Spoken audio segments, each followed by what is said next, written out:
Giklaro sa Malaysian Oil Company nga Petronas nga wala matud pa sila kasabutan sa bisan asa nga LGU sa Pilipinas sa pagsupply og lana. Apan Davao del Norte Governor Edwin Hubahib dunay pagpasabot kalabot niini. Ani report ni Argil Relator. Gilimod sa Petroleum National Berhad o Petronas, usa ka oil company nga gipanang-iyahan sa Malaysia nga duna sila'y kasabutan sa bisan asa nga local government unit sa Pilipinas aron mag-supply og lana. Dugang sa Petronas nga wala matud pa sila nakahibalo ug wala sila nakig-alayon kalabot sa maong hisgutanan. Prioridad daw karon sa Petronas nga mag-supply og lana sa ilang nasod. Nauna na nga gisulti ni Davao del Norte Governor Edwin Hubahib sa miaging semana nga nakatakdang upalit og 44 million liters nga krudo sa Malaysia aron masiguro ang supply sa probinsya. Pagpaklaro karon sa gobernador nga nakignegosasyon kini sa Malaysian King isip kabahin sa ilang economic cooperation.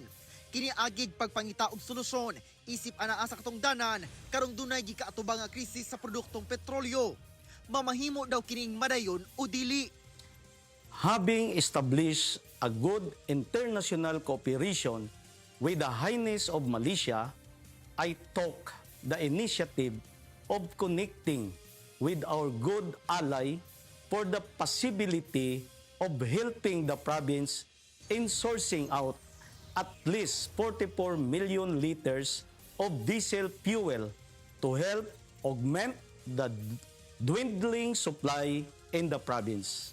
Our economic cooperation with the Malaysian Highness is purely negotiation.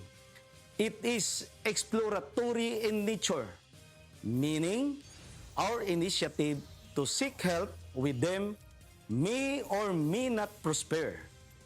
Dugang niini nga wala siya direktang komunikasyon sa Petronas Malaysia o galing magmalapuson ang negosasyon, iagi kini sa saktong ahensya sa gobyerno nga mao ang Department of Energy alang sa procurement procedures. Apan kundili, mangita matud pa siya og laing pamaagi. Ako si Argil Relator. 1 Mindanao.